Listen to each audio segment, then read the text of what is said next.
Good afternoon, ladies and gentlemen. I would like to welcome you to our webinar, Ukraine Investment Pipeline Update. My name is George Weingartner. I'm the Commercial Counselor of the Austrian Embassy in Kyiv, and I will be the host today of this event. I would like to also very much welcome our partners from Advantage Ukraine, in particular Alexandra Grylban, former Deputy Minister of Economy of Ukraine, who is head of Advantage Ukraine, and who will later on give us some outlook about investment projects in Ukraine. I also would like to welcome Ms. Susanne Salzmann from the Federal Ministry of Labor and Economy of Austria. I would like to welcome Mr. Gerhard Kinzelberger from Austrian Export Credit Agency OEKB, and I would like to welcome Mr. Christian Kyjiw from Austrian Federal Economic Chamber. Thank you very much to all of you to join us. About investment projects, there are a lot of seminars, conferences in Europe. There have been a lot of rumors, a lot of ideas, a lot of projects. But the big question is, what is really about these investment projects? Are there any investment projects which can be actually already now pursued for Austrian companies? Are there any risks attached to these investment projects? And what are the chances of the investment projects? And overall, what is the outlook of any investment in Ukraine at the moment? So these are the questions we are going to talk today. We will put the light on these questions from several angles. We will put the light from the angle, of course, about the projects themselves, about the situation in Ukraine, about the possibilities there. We will put the light from the export credit agency point of view. We will put the light on it from the funding and from the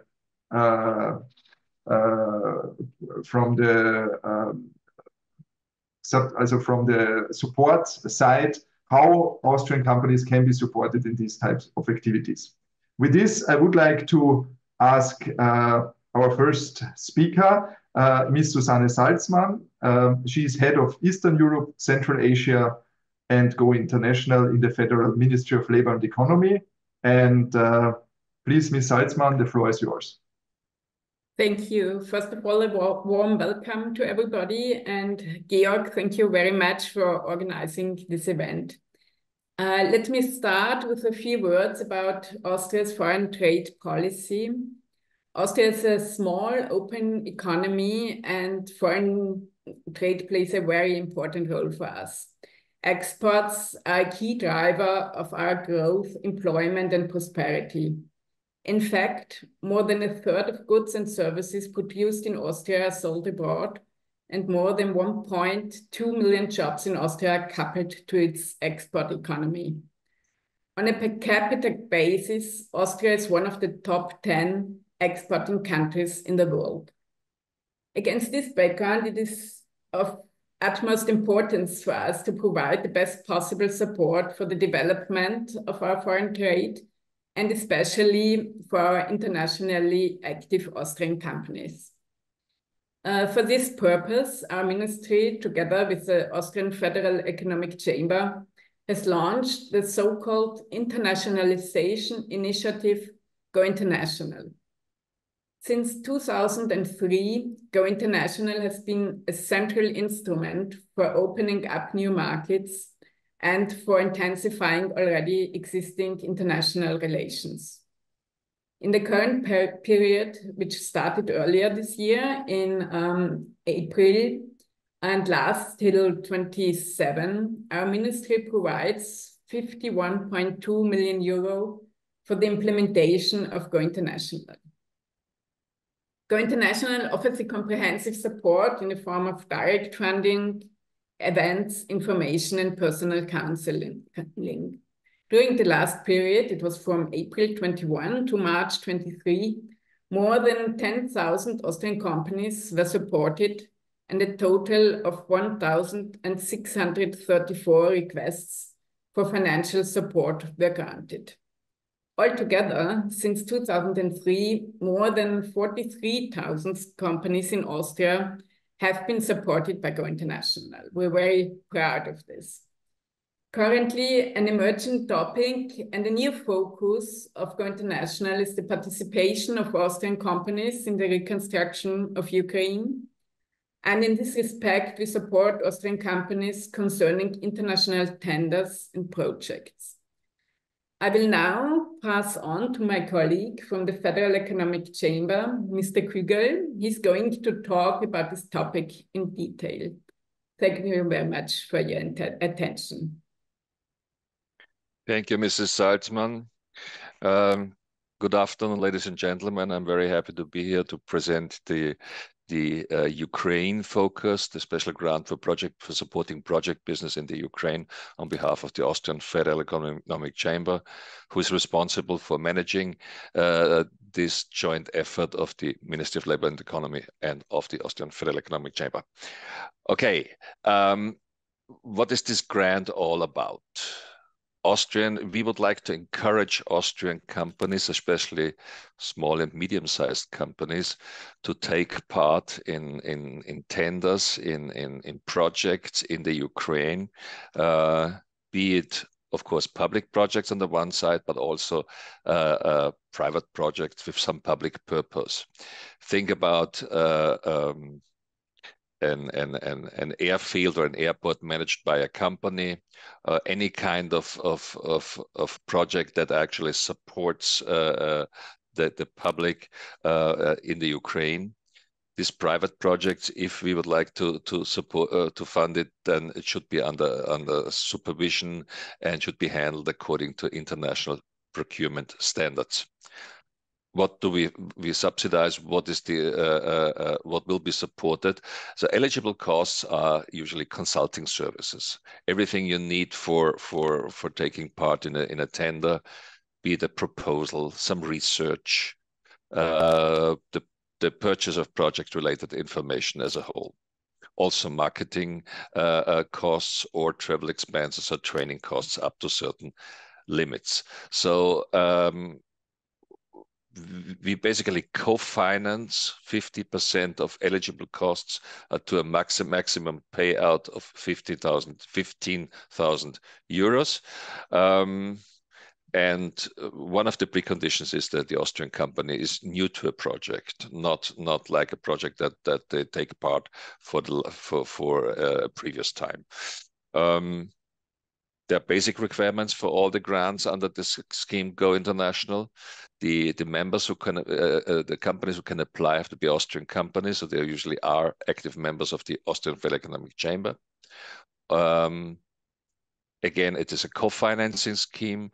There's an opportunity for high-tech projects or sustainable project that we add another 2,500 euros for co-financing. There has to be a substantial creation of value in Austria for a minimum of 25%. All guidelines can be actually looked up under the website, or you can contact me directly.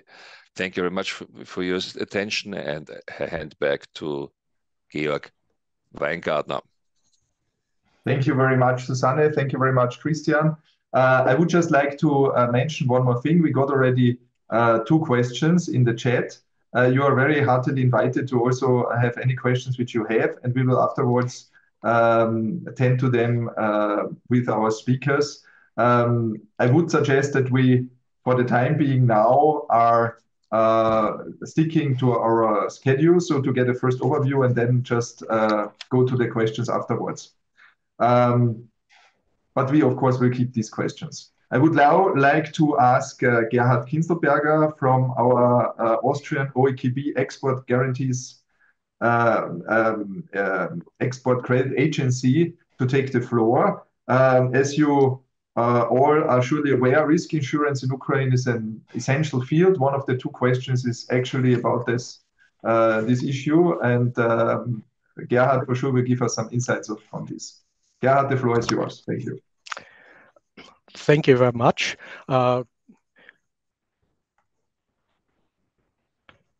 So, can you see anything? Yes, yes, slide. we can see the slides. It's not in presentation mode, but we can see it. Okay, perfect. So very brief on ÖKB. We are a privately owned specialized bank. We provide services for the Austrian economy, be it for the capital market, energy market, tourism services, tourism sector, but also development finance. And I would say the most important business line is providing services in the export sector.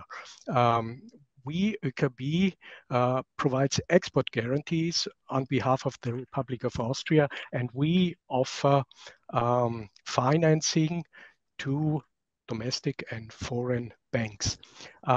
What can we do? We provide export guarantees covering the risks of export transactions. These are political and commercial risks. This could be suppliers credit, buyers credit, manufacturing risk, bond risk cover. So all the kinds of risks involved with export transactions. We also cover risks of investments abroad. When we cover these risks, only the political risks are covered. We also provide export financing by way of refinancing commercial banks. We do not provide the financial means directly, but we refinance commercial banks, and we can finance all these transactions and also domestic business, working capital and domestic investments. Just a few figures about the activities ÖKB is conducting as Austrian Export Credit Agency. These are the figures for the financial year 2022. The 2023 figures have not been released yet. More than 300,000 customers. We covered risks in more than 160 countries. And the risks covered amounted to more than 6 billion euros. And financing almost also 6 billion euros. If we look at the regional distribution, we can see Asia and Europe are most important regions. And if we talk about Ukraine, you can see Ukraine here with 2% of the outstanding exposure. That was at the end of 2022. You can see on this slide also Russia with 15%, but this share has been reduced substantially to currently around 6%. Now I come to our relations with Ukraine. In the past, in the last decade, Ukraine has always been among our top 10 countries with regard to new business covered. That were mostly exports, but we also covered investments of Austrian investors in Ukraine. The transactions were broadly diversified between sectors. Basically, ÖKB covers all sectors with the exceptions of military and nuclear sector. These last two sectors are not eligible for cover by ÖKB. We do not have minimum transaction values, so the transaction, the exports we support could be a few thousand euros, but could also be in the millions of euros.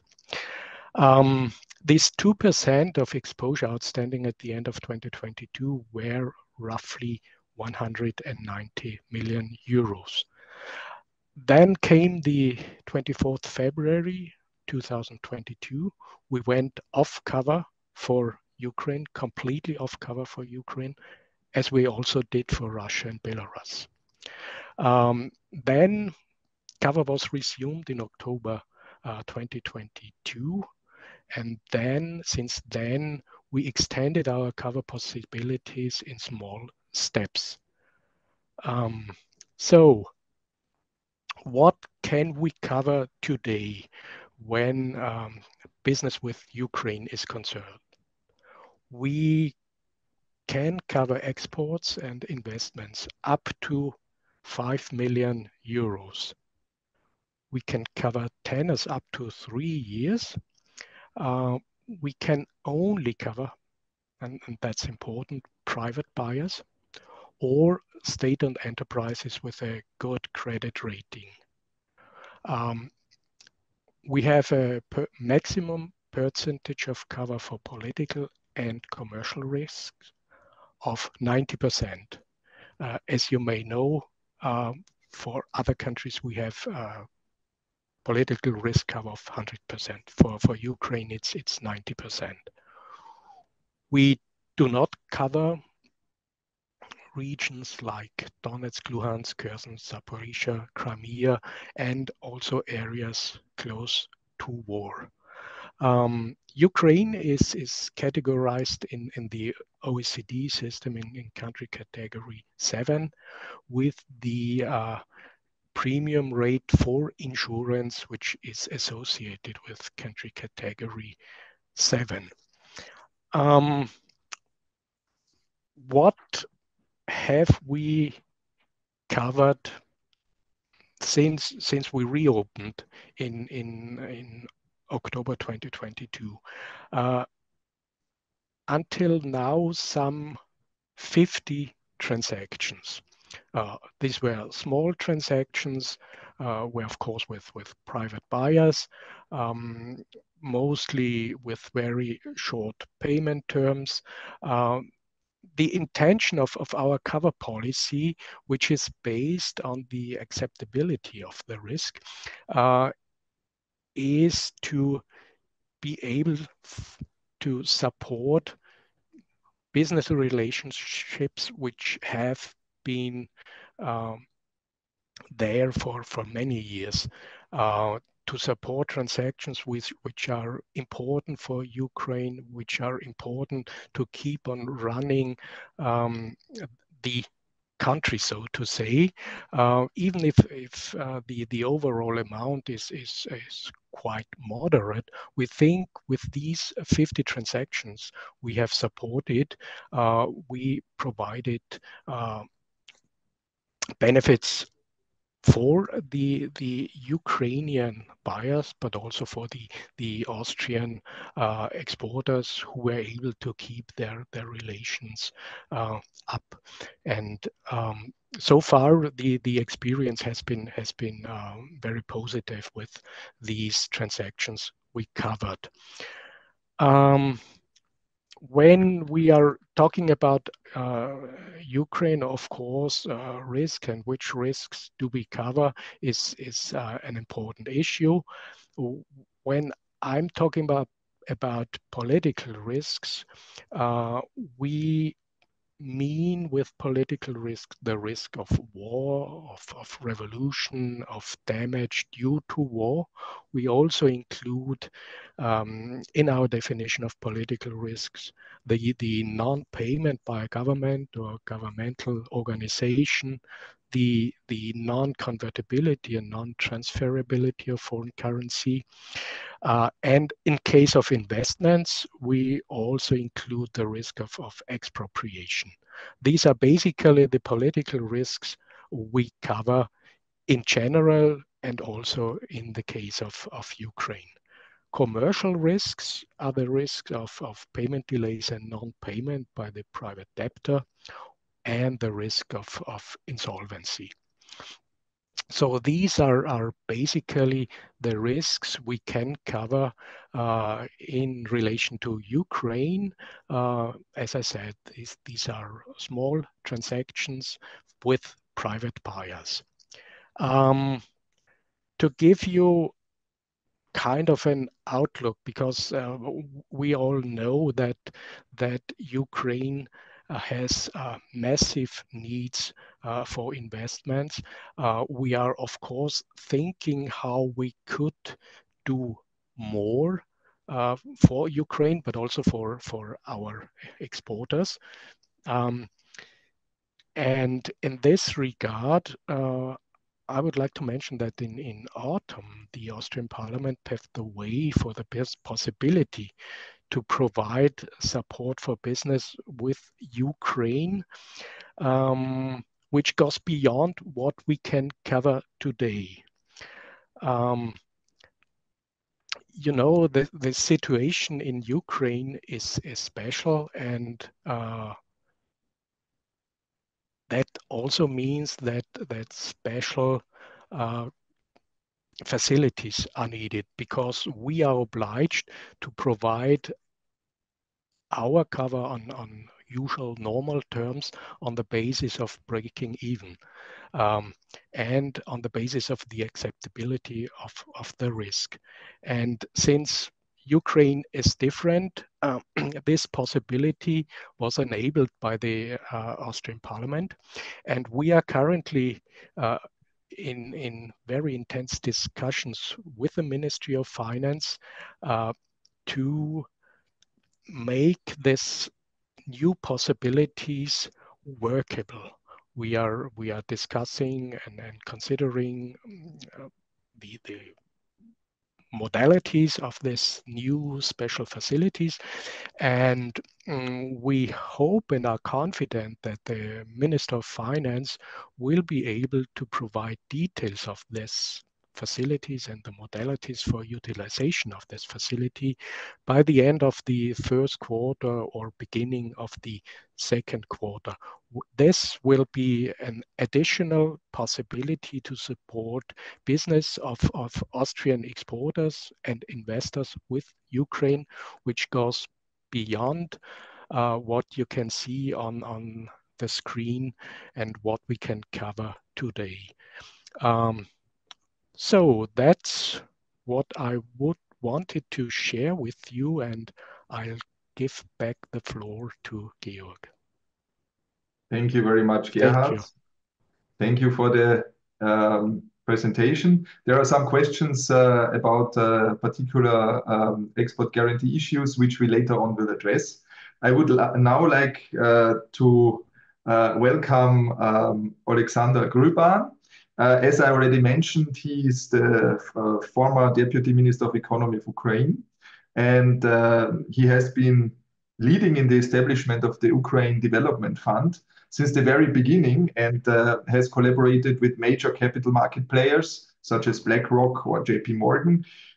He has 20 years of experience in financial industry, and he is, I would say, one of the core proponents of the Ukrainian investment sector at the moment. All the more, I'm very happy, Alexander, that you take the time to be with us and tell us about your point of view about investment projects, about possibilities, about risks. The floor is yours.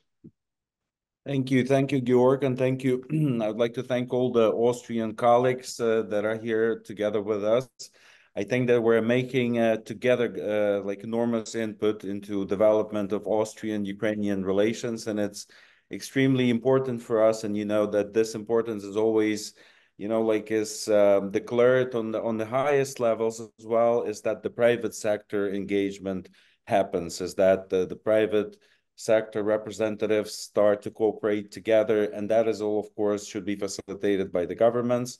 And the programs that were presented today are really great and encouraging instruments. And I think that it's wonderful that Austrian companies can enjoy these instruments, and Ukrainian importers as well, which is extremely important from ÖKB's side. And thank you for these instruments. We keep tracking like what's available for the market, for Ukrainian, who has which mandate for Ukraine under which terms, and we sort of like mapping all the export credit agencies together.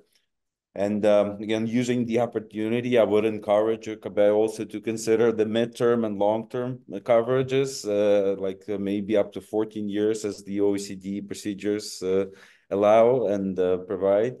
And another word, again, like using the examples and being inspired by some of the examples that the other ECAs are introducing, since the risk category is 7. sadly enough, maybe think about the grants for compensation of the premium fees, which could be used as a part of the technical assistance to Ukraine. I think this is also one of the instruments that could help, especially taking that the interest rates for due to the inflation processes are pretty high at the moment, you know, and it's pretty difficult for Ukrainian buyers to take these loans. But it's really encouraging that the instruments are there and that Ukraine is actually getting to the focus. And I do track the big attention to this topic, and we have many participants, and which means that Austrian companies are also in a position to increase their knowledge about Ukraine, what is actually available, and what's happening in the country, how we're doing there. I mean, are we alive there at all, and whether the business is possible. And that's why we, especially like Advantage Ukraine, are happy to share this knowledge with our colleagues and friends. Let me start to share my screen as well.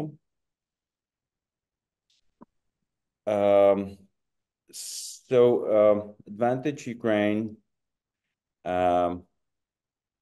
is an investment facilitation platform. That's the way it's been intended, and it's a result of collaboration of the marketing company, the WPP, that did a lot of pro bono efforts in promoting Ukraine, and that was the close cooperation between them and the president of Ukraine. It started as a marketing campaign, but then it turned into the bigger deal. Basically, it turned into the office, which is sorry, I have some issues now. Yeah, I think it works. Essentially, when this all started and the marketing campaign started, we really raised a lot of attention. We got millions of people covered by the ads, and we had many conversions, and we had thousands of really quality applications that were filed through the platform. The way the platform is arranged is basically when you visit it, you can see the application form, which allows you to filter and to specify your interest. You can say that you are the investor and you're looking for equity investment in Ukraine, and you're looking for the share capital you want to find there. Or you may say that you are the manufacturer and you're looking for some support here, looking for the local partners in Ukraine. Or you can say that you want to lend the money, like the leverage. You want to borrow, find the borrower in Ukraine. Or any other form of cooperation. Or the platform also works into the direction of Ukrainian companies and sponsors who are also looking for the funds and investments in various instruments that are available on the market, and we can touch base upon that a bit later. And so essentially, what we see is that we do need the quality pipeline in Ukraine, because there's always been an issue with Ukraine that there is a lot of interest, and there are local players that are normally, you know, like hunting the best projects, and this is the truth of the market, and they have fast liquidity, fast decision making, and so they are normally like absorbing all the best projects on the market. But what happened now, of course, that the local funds are not entirely available. So, there's a dry powder for some of the investors who are rather business developing, so they might be growing in some sectors and merging with some other players or acquiring some other some local small deals are happening on the market. The market is getting redistributed, and so basically it's getting more consolidated to the bigger players. But in general, there are more and more projects arising, and what we can see now is that like the medium enterprises are growing, and they could grow into the bigger enterprises. And whilst they are now in the medium kind of size, and that's the level of their perception. So they've been always thinking as the mid-sized Ukrainian enterprise. They don't have, you know, like proper audit. They don't have no financial reporting standards. They don't understand what's the transparent legal structure is, but they have good management accounting results. They have fast growing EBITDA, and they're looking for CapEx development, and they hold the capacity to grow, for instance. And that this CapEx could be structured as equity capital coming from international investor, or can supplemented by the leverage sourced in Ukraine for Ukraine from the international capital providers, and that's where we help them, because we sort of like serve the role of the quasi pro bono investment bank here in Ukraine. We do the services for free for Ukrainian companies. That's totally pro bono. We are supported by USAID, U.S. Agency for International Development, and the key services that we provide to them are investment banking advisory, and we guide them. Basically, we navigate them which instruments are available, and what we're doing also with sourcing the feedback. If some instruments are not entirely working well, we're sourcing the feedback to the institutions or to to their superiors through the government to government channel, because we work here closely with the Ministry of Economy and with the other ministries, Ministry of Energy, for instance, and we have different forms of corporations, being an NGO that is supported by the U.S. Agency for International Development. We still maintain very hands-on and dynamic communication with the government, because we basically provide them the you know, like hot feedback, being on this cutting edge of the communication between the buyers and the sellers, let's put it this way, right? So, and what we also do, we also promote organically, because we started as a marketing campaign. Of course, we promote Ukraine. We will touch base here upon some of the most prospective sectors, and of course, the amounts of projects that have been selected from different sources. It's like the ministries, different like associations, the business associations, with Kyjiw School of Economics, and private sources like the former investment banks, all that got together into the huge database of investment projects. If we just take some of the selected ones, I will show you the ones that are probably the most like filtered at the moment and the most advanced. And in any case, we are open for specific options and discussions in terms of like, if you're looking for something specific in your industry. I'm sorry. And you didn't find it in the list, or you didn't see it right away, and what we've been presenting, we can still find it for you, right? Because it's dynamic, and the market is really looking for the capital. So the economy is drying out, and from one hand, but from the other hand, again, this is an interesting trend now, is that Ukrainian commercial banks, the local banking liquidity that has been sleeping for quite a long time, they finally woke up, and they have more than 9 billion of the foreign currency liquidity, which has a different nature of the liabilities rather than the financing institutions from US or Europe or IFIs.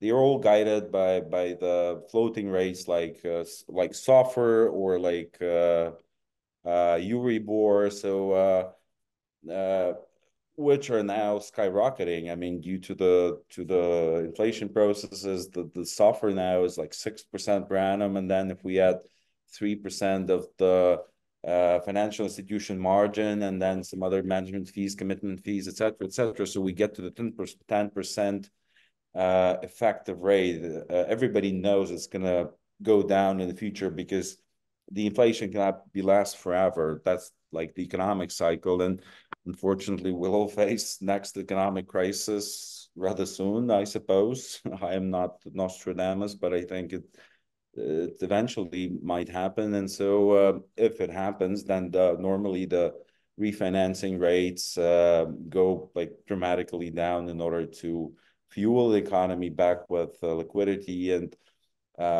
that's where part of the liquidity should be then with cheaper prices fueling Ukrainian redevelopment again. So here we have some of the sectors. Again, this is not entirely some of everything that we have, but here in these sectors, like everything that we've selected, so these are like the vast majority of projects. You can see the numbers here, they are big, of course, and this includes both public and private projects, huge projects, enormous projects. Some of them are on the very early stage of development, but we categorize them, we filter them, we work together with all the stakeholders in this ecosystem, and we filter them. So we start with energy, for instance. These are the selected projects. Just to give you an idea what is there, what's happening, and what opportunities are driving this nature and of the pipeline landscape, if we can put it this way. So one of the key drivers is that Ukraine being a part of integration with European Union, European community, and with which is the part of the support that we're getting from our European partners, we became the members of the ENTSO-E, which means it's the common electricity consumption system, basically. And so it enables Ukrainian power generators be selling electricity to Europe. And of course, it still needs a lot of work to be implemented there. So like it's all these power connectors between the grids, it's a technical work, and with the help of a number of development agencies and supporting agencies, this is gradually being done. And we thank our partners here in European Union in particular that is supporting, for instance, the grid repair system through the Energy Community Program, which is a perfect program and is working pretty well with the Ministry of Energy. So here you see that which sort of like puts the pricing for the which is also serving as one of the drivers for the price per kilowatt be growing now. And now the regular market price per kilowatt is already getting to it's actually sometimes even more now than the feed-in tariff that was guaranteed by the state before and was raising enormous interest in the renewable energy, for instance, not so long ago before the war. And now you can get it just from the market.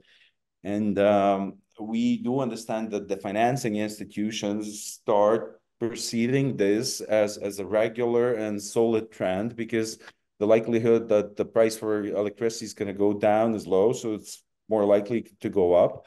And especially if we build more and more connecting points with Europe. And that was actually the big plan for the Green Deal transition of the European Union, that Ukraine, with all these like enormous territories that we have, can be the powerhouse for Europe for the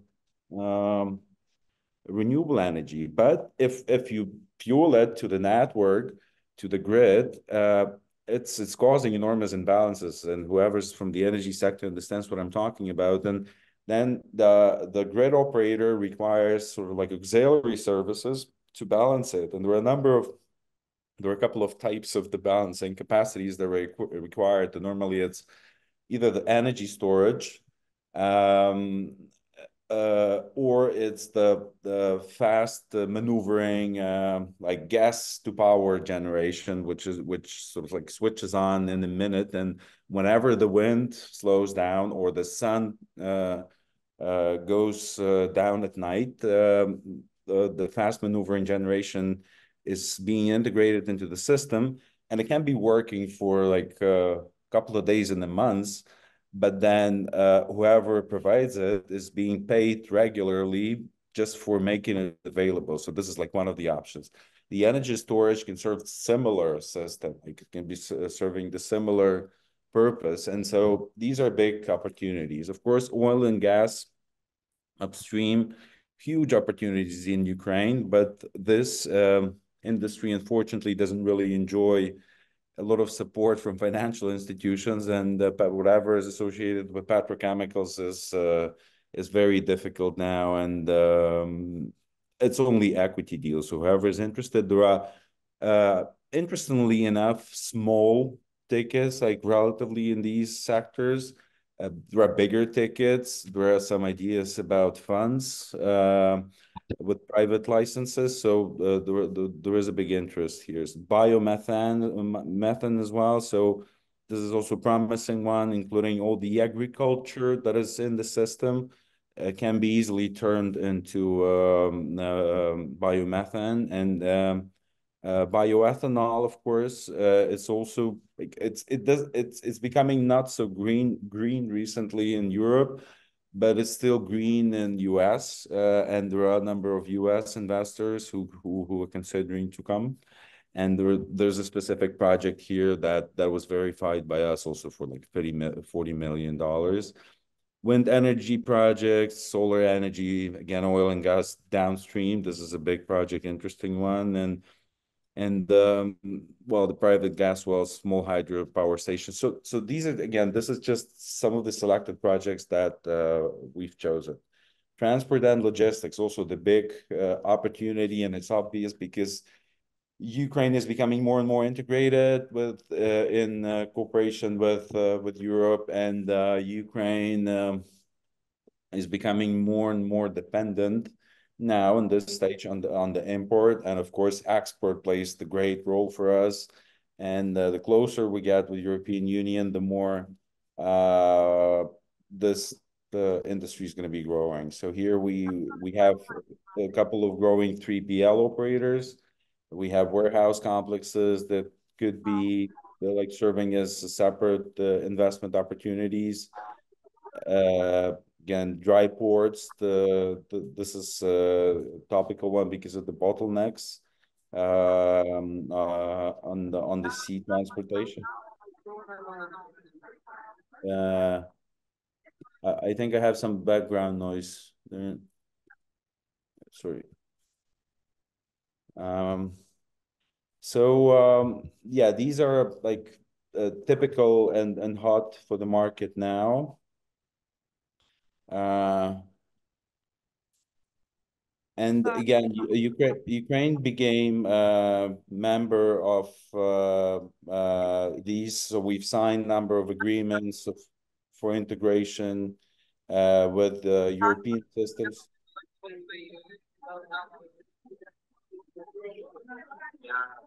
I'm sorry. May I just ask that all of you are shutting off your microphone, please, because there seems to be someone else who has shut the microphone on. Thank you very much. Alexander, please continue. Yeah, sorry, I need to unmute. So again, Ukraine getting closer with the European Union is creating these opportunities for the private sector, and that's the way it works in all the other industries, where when the governments are setting up the framework, providing the instruments, and that's how we can use them. Agri and food, this is like a growing sector. Of course, the servicing of the agro production. This is just, again, like a couple of selected projects where we're the first in the world as sunflower seed exporter, and then seventh world wheat exporter. Everybody knows this. But with all these bottlenecks and logistics, we of course want to see more agri-processing projects. And I think the more we integrate with European Union, of course, there are going to be issues with the European farmers and with European producers of the food products. But Ukraine is ready to contribute, right? And then we are ready to provide quality products and some outsourced, like if somebody develops like the brand that is being distributed through the product retailers in Austria, I don't know, and then they want to get the packaged buckwheat, the green buckwheat in Ukraine or something, and so you can get it and pack it here. You can wash it, pack it, calibrate it, make it fit into the standards of your supermarket chain, and then there you go. You put it under the Austrian brand, produced in Ukraine under supervision of your brand coordinators, etc. So these are just the small opportunities. Like can be more. You can go into the deeper processing of corn, soy. You can do amino acids. You can do protein.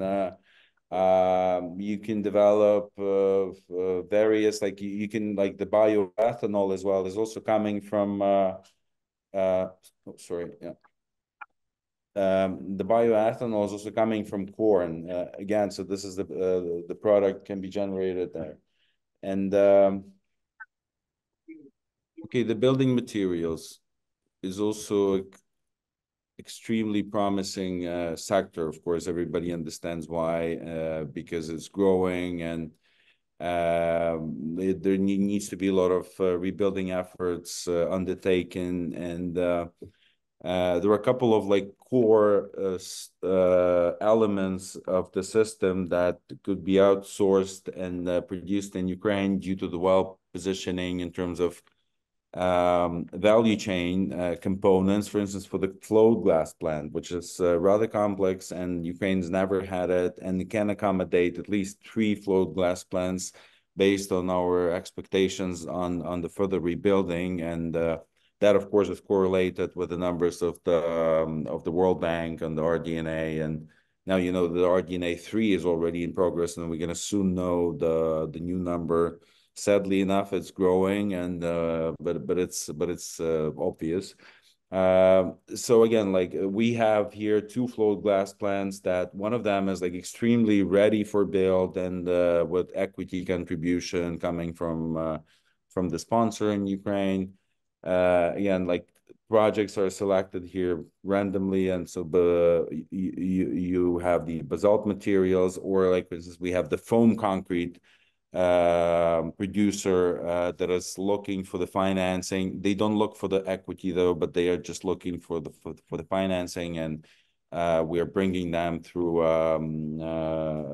the loan with DFC, and they eventually might get one together with the BRD potentially. And I think they have one of the national investment funds also from European Union taking part in the deal. But again, this sector is extremely promising, and what is interesting about it, that it can offer different tickets, as you can see here, from 5 million to 200 million. And so the variety of projects can be different. You can be doing windows, you can be doing bricks, you can be doing tiles, you can be doing the facade systems, and that would all be in demand.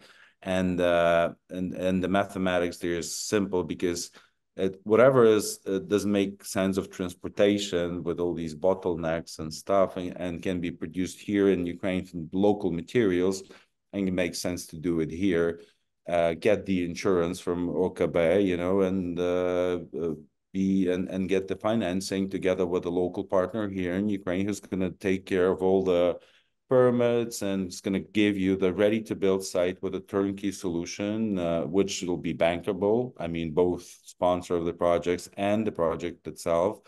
And there you go. You can structure and you can have the immediate deal based on the ticket size that you're looking for. Real estate also, like recreational real estate, is growing dramatically. I mean, it's like, and there are a number of drivers here. Ukraine border crossing is not entirely, you know, like simple at the moment, and male population cannot easily travel.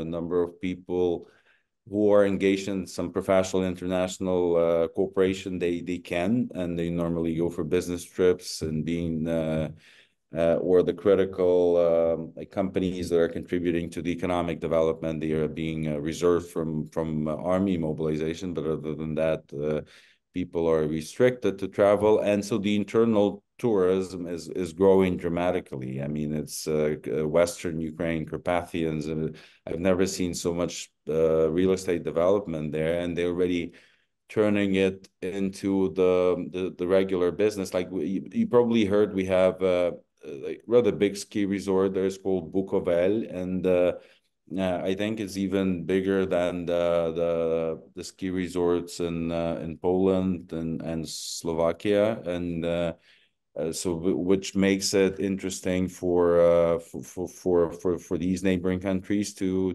visit.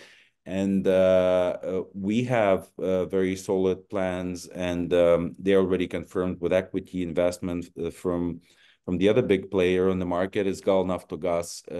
They actually the fuel retailer, a quite successful one. They have a gas station chain called Oko, and they are one of the leaders of the market, and they are investing. They have a plan to invest 500 million into the new ski resort in Carpathians as well, which they did the proper master plan engaging PKF, which is, I think, is an Austrian company, the Austrian consultant or the German consultant, but I think it's Austrian PKF. Or at least I was dealing once with the Austrian office, who are the professional consultants in hospitality. And then they also have a number of other consultants engaged in this. They're going to invest first phase 95 million capex in the course of 2 years, the coming 2 years, and they already started. They secured the land. They are now looking for the financing to buy the equipment, which I think could be an option for discussion with OKB. I don't know if you allow it on a case-by-case basis consideration, because the tickets there could be high, but the procurement of the gondolas, all these like skiing equipment, various like artificial lakes equipment, etc., etc.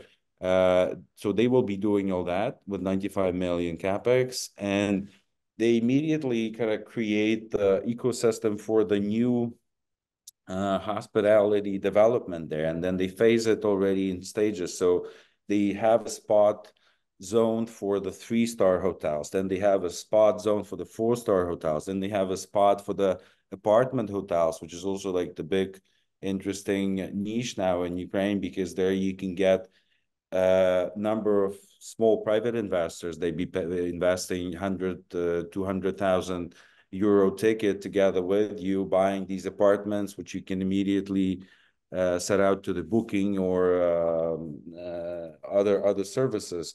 And so this one is growing fast. It's an interesting market. We keep tracking it. Like so far, I gotta be honest, like with the current infrastructure, if these new ski resorts are not being launched, if these plans that I just discussed do not fly, but the Bukovel's capacity is getting to the maximum, and so I think so the newcomers should come and release the tension there, because it's like it's getting bulby a little bit. The prices are getting very high there.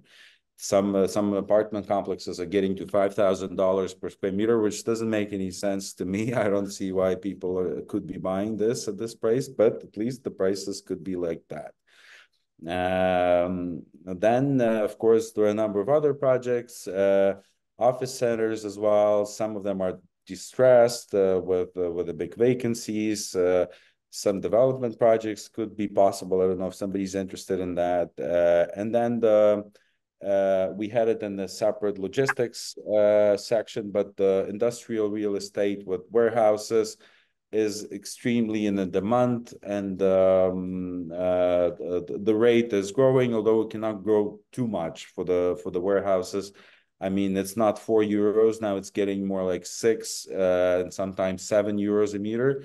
But also, if you have more supply, we'll be getting and stabilizing at €5 triple net. With capex cost like 400 or 500 euro a meter.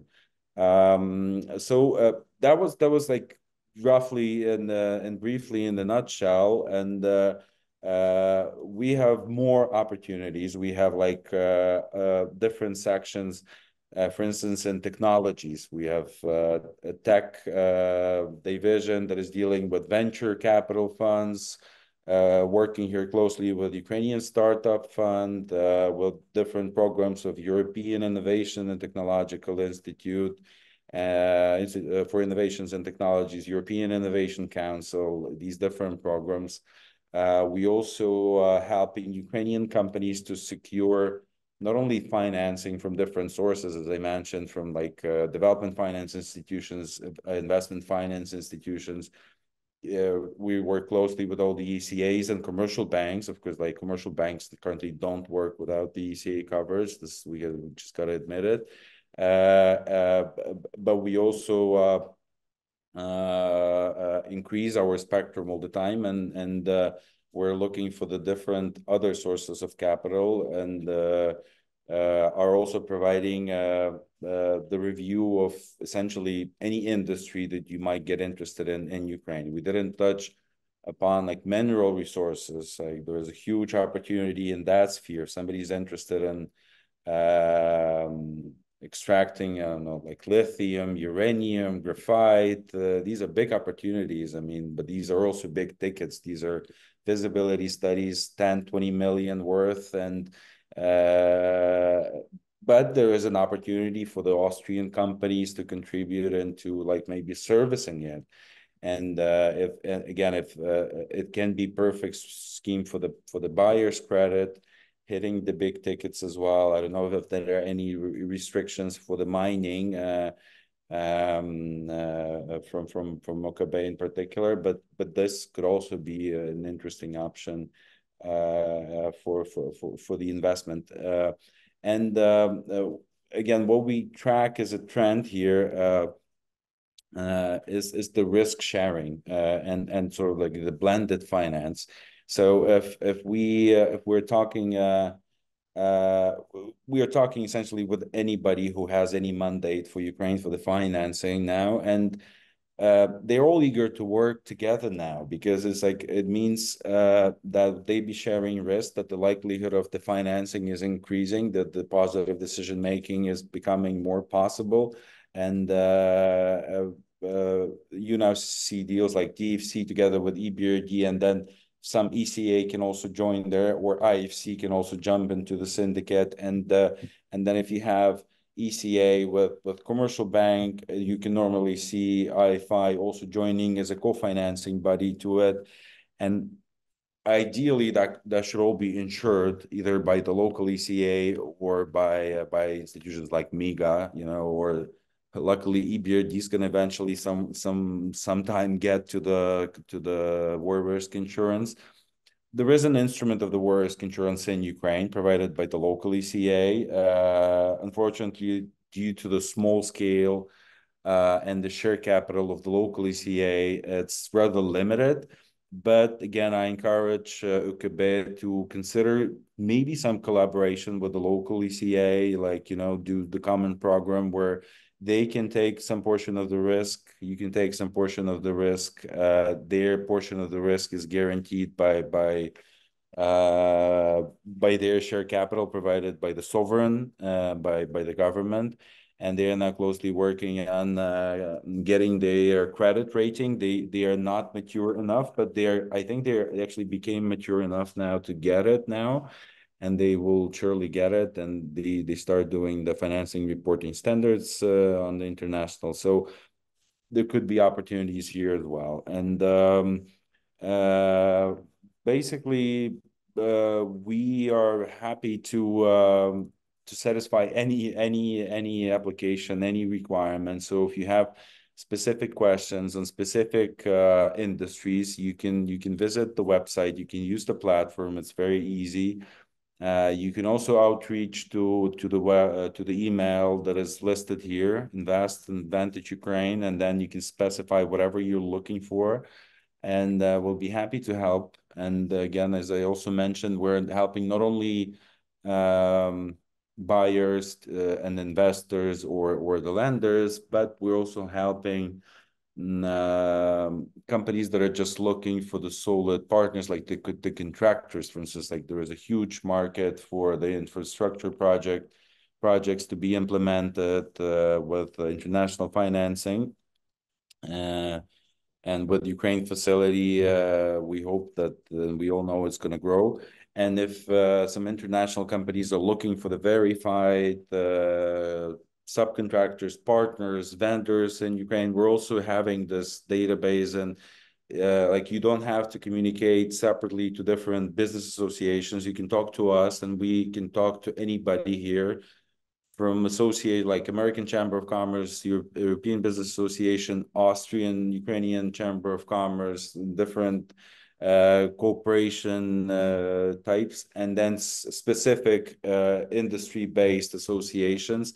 And we normally, you know, like can give you some filtered advice where you can already know who is a reliable vendor or not. And in Austrian case, and this is also one of the powerful opportunities for international cooperation. In particular, there is a government-to-government structures, G2G agreements that are normally also anticipating, normally signed by the ministries of economy, and they anticipate the associated financing that will be directed to the procurement from the international vendors' side. And basically, there is a G2G agreement signed between Ukraine and Austria. I was the one driving it when I was the deputy minister. And now I think that the first projects there are in the healthcare. So it's a reconstruction of 3 hospitals using Austrian contractors and using financing from Austrian banks. Unfortunately, I think OKB is not there because you don't have like mid and long-term coverage. But there you can have a sovereign guarantee. I don't know if the sovereign guarantee increases your term of your exposure. Maybe that the way it works there is that you have either the sovereign borrower or you have a sovereign financial guarantee, and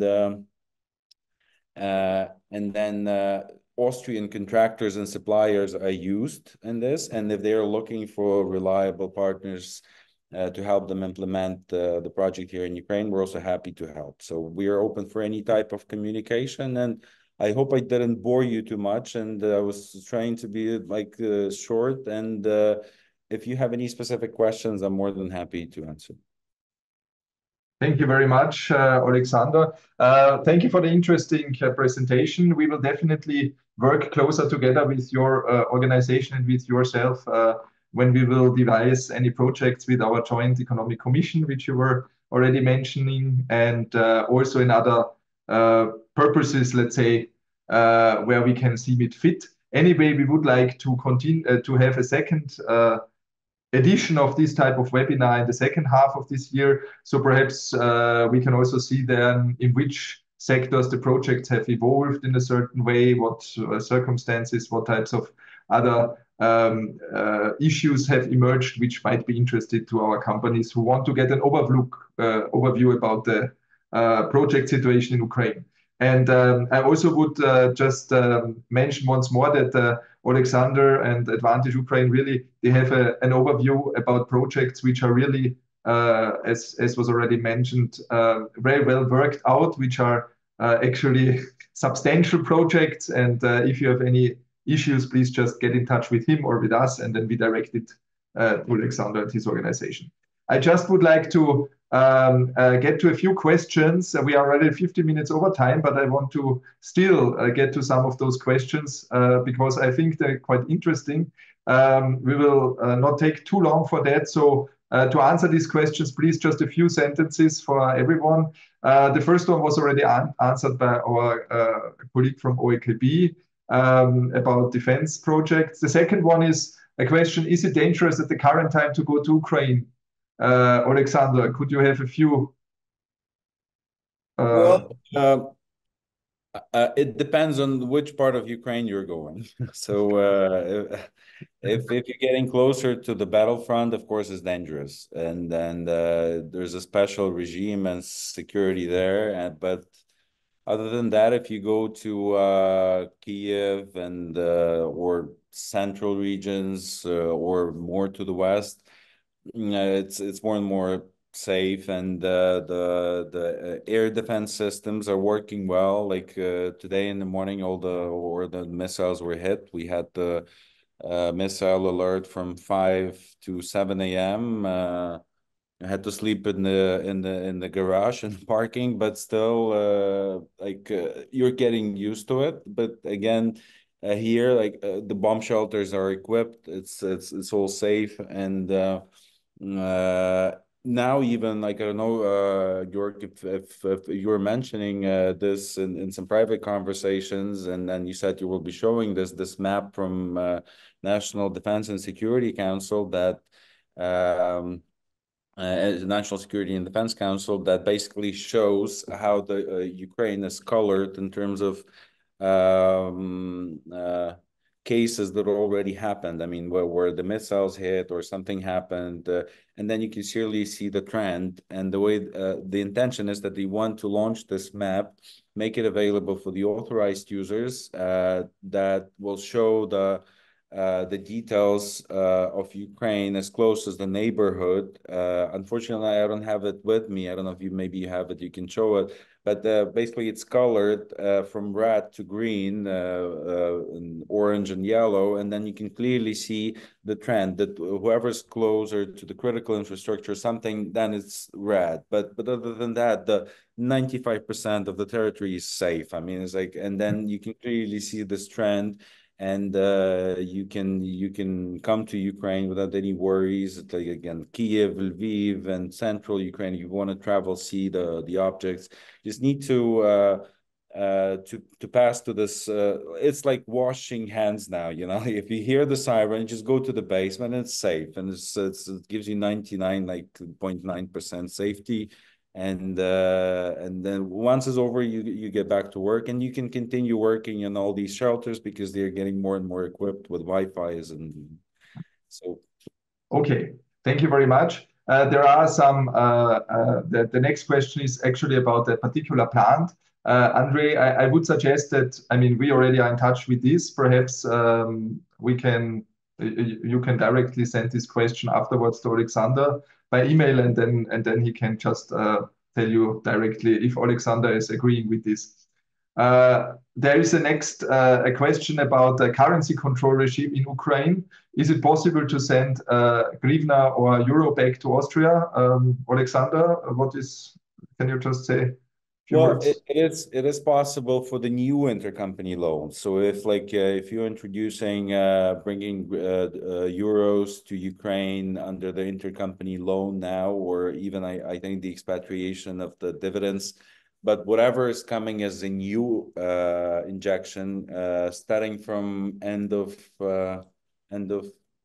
July, I guess, mid of July, that was National Bank of Ukraine did it for the date of Ukraine Recovery Conference in London. We were pushing this strongly. I remember I was the biggest advocate from the Ministry of Economy to release the capital controls and have apply some logics. But the National Bank of Ukraine is an independent body, like you cannot really influence them, and they are always governed by the monetary policy, and they always have excuses where they're not doing this. But you can see the clear intention and desire and will to fix this problem. And that's why they released anything that is new. And there you have some restrictions in terms of the interest rate you can apply for your dividends or for the intercompany loan.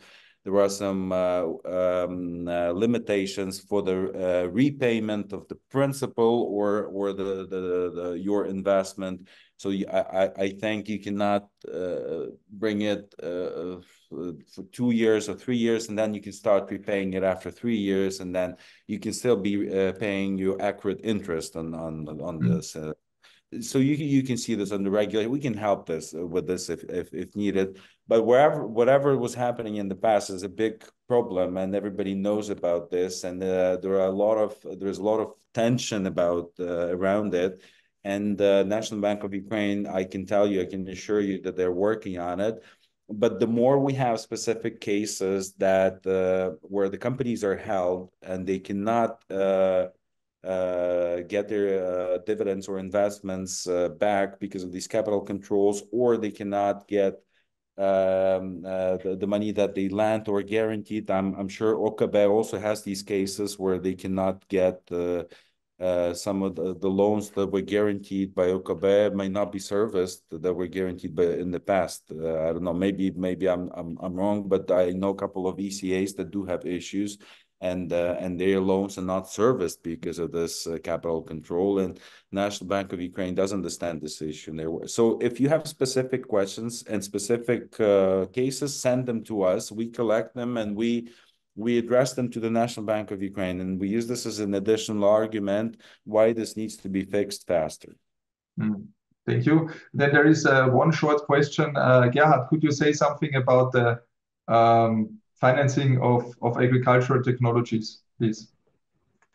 Yes, I presented our current cover facilities with 5 million per transaction maximum and private sector. So if the project fits into these conditions, then it's possible, because agriculture is an important sector for the Ukraine, and if there's interest from Austrian exporters, then we are ready to consider it, provided it fits under these conditions, or if there's a possibility to share the risk with other institutions, be it other ECAs or institutions like European Union or programs of the European Union. So if there is this possibility, then the size of the individual transaction could be increased, but we are currently limited to this 5 million euros and the private sector. Yes, I think that's it. And one remark to Alexandra, because you referred sometimes to EKB and whether we are interested in whether we could provide support.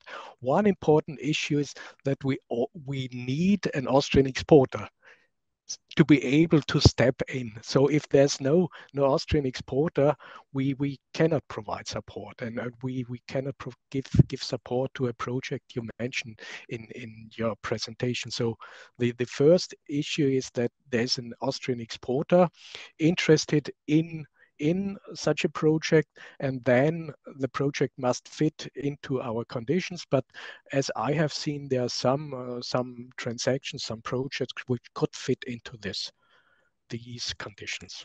So thank you.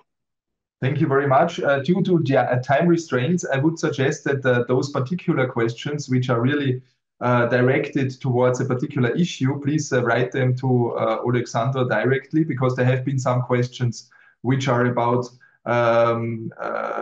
certain type of law, or which are about certain types of programs or certain type of sectors. So I would suggest that you just write him an email. You have been provided the email address by him. You can also write it to us and we forward it to him. And Alexandra, if you would be so kind to answer this, we would be very, very much appreciating this. I would just have one last question due to time restraints. I choose it now out of this because it's a general question, which is, are there any specific regions or cities which are particularly primed for investment? And what factors contribute to their attractiveness to investors? I think this is a very important issue. Alexander, if you could say a few words about this. Is there a type of master plan about investment already to be devised? Do you have some types of regions which have prioritized, like, for example, the eastern regions or the central regions, or is there just a case-by-case project-based assessment? It's not region-based at the moment, and it's rather based on the threshold of the investment that you introduce or what you actually bringing, because the investment incentives available in Ukraine are basically, essentially, there are like two major incentives. One of them is called investment nanny. That's the way it started to be called, and essentially it means that if you are investing more than 12 million euros, you can get up to 30% of your capex compensated by means of releasing you from import VAT and customs duty on the equipment that you bring to Ukraine. So let's put like you are building some facility in Ukraine and you're equipping it, so you can you can be in position not to pay these up to 30% of your capex out of these 12 million. Just by being released from these taxes, which sometimes plays a good trick with your IRR, you know, but you're spending less at the beginning, and then you get the 30% of your capex compensated this way. And the similar applies to industrial parks residents. So there are chain of industrial parks. The majority of them are still on paper. There are like 52 registered, but there are only 6 active, out of which like 4 are probably the best, you know. And but there are more and more developing, especially with the help of the municipal governments. And answering your question, so it's more to the market and the government decentralization system to regulate, because the government did everything to support and strengthen the regions. They're getting more budgets now. Like before the war, like the decentralization reform directed a lot of money to the regions. They have enormous budgets now. Like the budget of the Kyjiw city is from 1 to 2 billion euros, you know, like varying and different.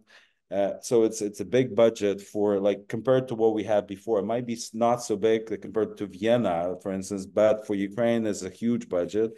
And you can see similar coming down to the village. And then it's also how they use this budget. Now some of the they've been restricted to spend the money, and so they're because of the war, and they're getting a little less, but they're still getting a lot, and so they're be fueling their regional economies. And it's also like we can give you the research in terms of if you're looking for specific industry, which region would be best for this one. Like if you say I'm looking for like building materials, or I want to do the food processing in this and that way, so we can tell you exactly which one will be the best in terms of logistic infrastructure, critical infrastructure, energy infrastructure, labor market, like who's available there, demographic situation. We can parse these data from the open sources, and we can aggregate it and basically tell you which region is best for the particular objective that you're setting out. But those incentives are available. I mean, they're dealt with, like Investment Neti is dealt with Ukraine Invest. There is a government institution that is doing this. You can apply there. If you need some consultation from us, some advice, we are happy to navigate you for these incentives as well. And for industrial parks, I know everything about them. I was managing them as a deputy minister. So. Thank you very much. Also, if you have any, as I said, specific questions about industries, about projects in certain industries, just feel free to contact us or contact Alexander, and we will give you the relevant answers. With this, I would like to say thank you very much to all participants. I would like to say thank you for staying with us. We had half an hour overtime, but still I think it was very interesting. I want to just say that in the first week of March, we have a roundtable session in Graz and in Carinthia, in Klagenfurt, and in Linz in Upper Austria, together with, in that case, EBA, where we can talk about direct other questions if you have any. So if you are interested to participate, please just get in touch with the Chamber of Commerce in Carinthia or with the Chamber of Commerce of Upper Austria, Export Center Upper Austria, or with the ICS in Styria. With that, I say thank you very much. Thank you to Alexander. Thank you also to Gerhard and Susanne, and thank you to Christian. And I hope we will have a similar type of webinar again in about half a year, and have some good news to be updated, and a lot of projects in the meanwhile in the pipeline. Thank you very much and have a good day. Bye-bye.